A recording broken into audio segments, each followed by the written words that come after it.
মামের hair cut shoot আছে 4টে।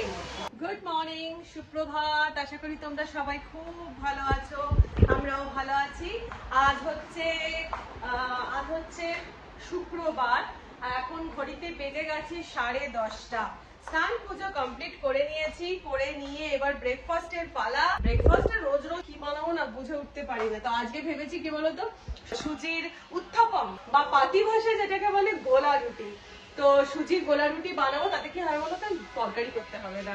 আর ডিম সেদ্ধ জলখাবারে করে নেবো।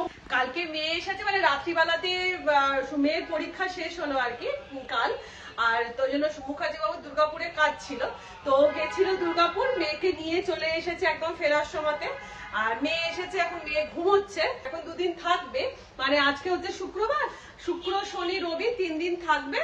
আর সোমবার দিন ভোরবেলা আবার ব্যাক করবে, তারপরে একদম আসবে আবার সেই পুজোর সময়তে, মানে ওই পঞ্চমীর দিন বা চতুর্থীর দিন আবার আসবে। তো এই হচ্ছে ব্যাপার। আর মুখার্জি বাবু আজকে দেরিতে অফিস বেরোবে, কারণ মেয়ে না কি করে বলতো, হস্টেলের জামা কাপড় না সব ডাম করে রেখে দেয় আর কি, মানে আকাচা জামা কাপড়। ও কি করে, যখন ওই মাসে একবার করে আসে, ওই সর্বস্ব নিয়ে আসে আকাচা জামা কাপড়, যতগুলো মানে রেগুলারের ওয়্যার সেগুলো হাতে কেচে নেয়, বাকি না ম্যাক্সিমামটা ও জমা করে রেখে দেয়। তাই মুখার্জি বাবু সকালবেলাতেই তার ডিউটি হচ্ছে মেয়ে সুটকেস খালি করে সব জামা কাপড় ওয়াশিং মেশিনে চালিয়ে কাচাকুচি করা। আর এই করছে, আর আমি ঢুকে পড়ি ব্রেকফাস্ট করতে।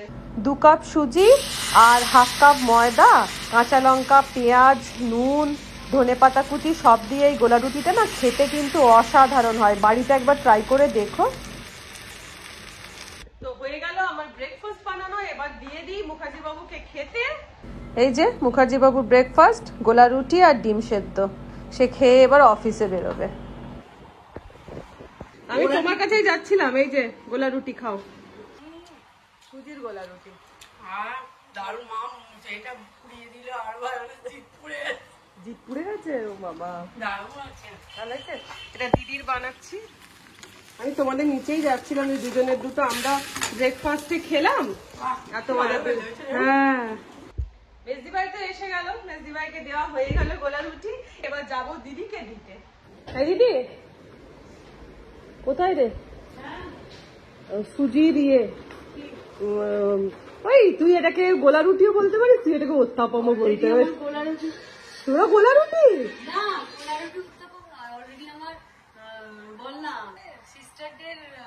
সকালে চিকেন স্যুপ। ও, ছাগলের চিকেন স্যুপ খেয়েছিস? এটা খেয়ে দেখ। মানে আজকে আমার দুপুরে খাওয়া হয়ে গেল, একই লোভী মানুষ। খেয়ে নে।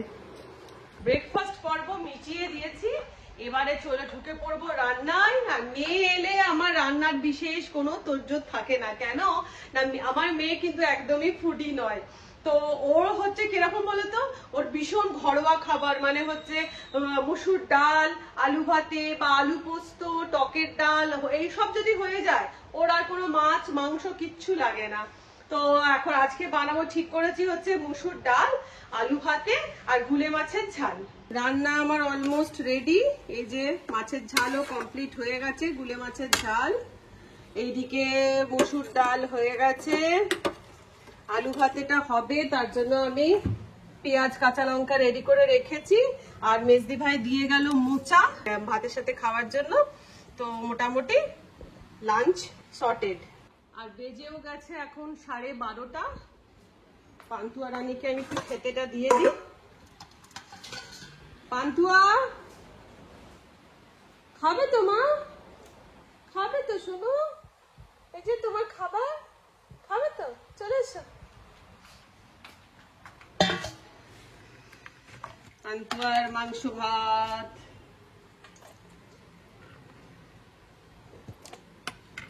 চলো। কি খুশি, কি খুশি সে খেতে পাচ্ছে।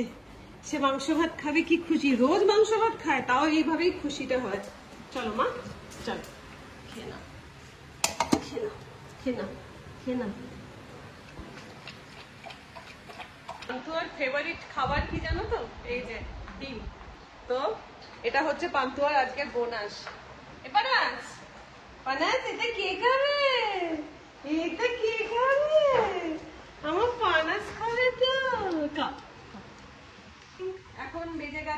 3:30 দুপুরবেলা খাওয়া দাওয়া করে একটুখানি বসলাম। আর এইদিকে এই যে মেয়ে আমার, মেয়েকে নিয়ে এখন চললাম মা মেয়ে হেয়ার কাট করতে পার্লারে। পুজো এসে গেছে, একটুখানি দেখবেন একটু স্পেশাল, চুলটাকে বিশেষ করে একটুখানি যদি স্পেশাল কিছু না করা হয় তাহলে যেন মনে হয় যেন ভাল লাগে না আর কি। তো এই জন্য মা মেয়ে যাচ্ছি, আমাদের সামনে যে আপনি মল আছে সেই মলেই যাবো, টনিয়ান গাইয়ে, ওখানেই আমি সবকিছু করি আর কি। তো টনিয়ান গায়ে যাবো, চুলে দেখা যাক ওখানে গিয়ে মেয়ে কি করছে আমি কি করছি। হেয়ার কাটই করার আছে, একটু কালার করব, তো কি হচ্ছে না হচ্ছে চলো। দুর্গাপুরে পার্লার নেই না? এই দুর্গাপুর বাসীরা যারা দেখবে না তারা ওখানে তোকে গণ ধোলাই দেবে, মানে ভালো জায়গা, আমার পছন্দ হয় না। চলো। এই তুই কোথায় চললি? তোমাকে না, তুমি ভেতরে থাকো। তুমি থাকবে না, আমি তো এক্ষুনি চলে আসবো। শোনো, এক্ষুনি চলে আসবো। ঋষির জন্য যাও, ঋষি করে এসো। ঠিক আছে, আমরা অবনি মল। কি বলছিস? হ্যাঁ, এই জায়গাটা সবসময় হাওয়া দেয়, কেন দেয় জানি না, এই রহস্যটা রয়ে গেল।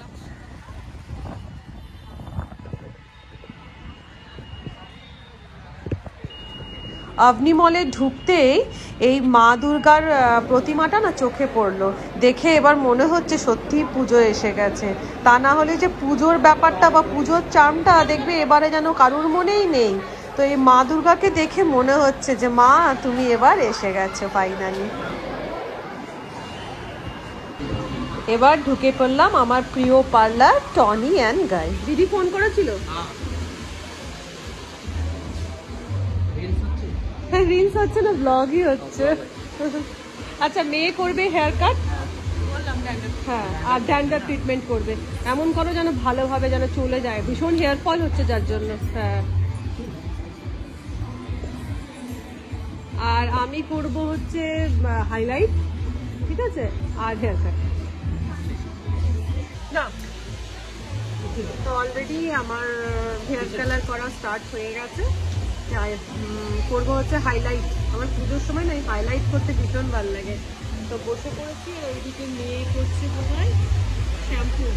ওকে কে কাটবে? তুমি কাটবে তো? ও ট্রিটমেন্ট চলছে।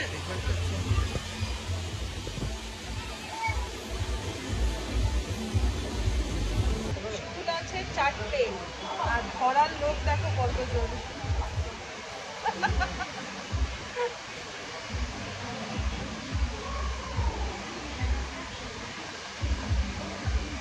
চুলেতে এইভাবে পাগলের মতন পুরো এইসব লাগানো রয়েছে, এই দেখো এইরকম।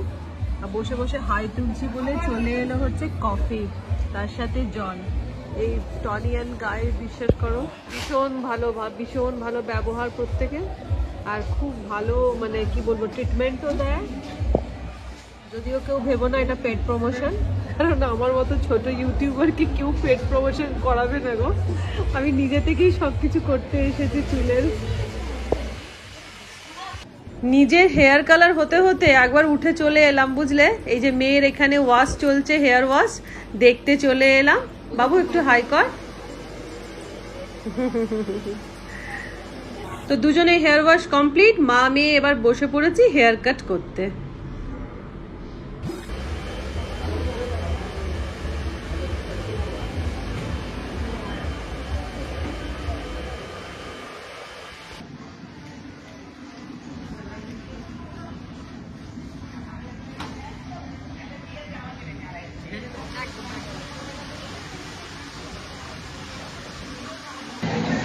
মা মেয়ের হেয়ার কাট, কালার করা, সমস্ত কিছু কমপ্লিট। কিছুই বুঝতে পারছি না, আলাদা একই লাগছে। তো এবার চললাম হচ্ছে একটা ফুটফুটে কিছু একটু খেতে হবে, মানে অনেকক্ষণ এসেছে তো আর পেশেন্স থাকছে না, খিদু পাচ্ছে। আর ওর অনেকক্ষণ হয়ে গেছে, ও চুপ করে বসে আছে। আর পার্লারে আসা দেখবে মানে এলে না যেন মনে হয় বসে বসে কোমর ধরে যায়। আমার তো আজকে বসে বসে কোমর ধরে গেছে। তো চলো এবারে কিছু খাওয়া যাক। কি খাবি বাবু? তাহলে আমি সাবওয়ে থেকে একটা স্যান্ডউইচ। সাবওয়ে থেকে স্যান্ডউইচ, চলো না। কেন সবাই থেকে স্যান্ডউইচটা কেন ওকে লজ্জা তুই কিনবি যে আমি দূর থেকে এত লজ্জা কেন মানে আমি ক্যামেরা নিয়ে যাব ওর লজ্জা লাগছে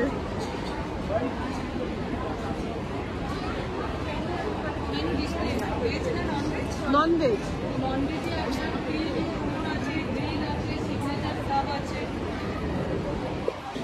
খাবার নিয়ে চলে এসেছি আমি খাচ্ছি হচ্ছে এই যে KFC খাচ্ছি চিকেন স্ট্রিপস তার সাথে ডিপ দিয়েছে আর মেয়ে তো সবওয়েতেই দাঁড়িয়ে রয়ে গেছে এখনো ওর খাবারটা এলো না তো যাই হোক মা মেয়ে দুজন মিলে খাবার দাবার নিয়ে বসে পড়েছি খেতে আর এখানে মেয়ের সাথে কিছুটা গল্পও হয়ে গেল ওর ভীষণ লজ্জা জানো তো এইটা আমি বাইরে ভিডিও করি ওর ভীষণ লজ্জা তো সেটাই ওকে বলছিলাম আর পেছনে দুটো বাচ্চাকে দেখো না তোমরা তাদের ভিডিও করা থেকে তারা পেছনে সমানে চলে আসছে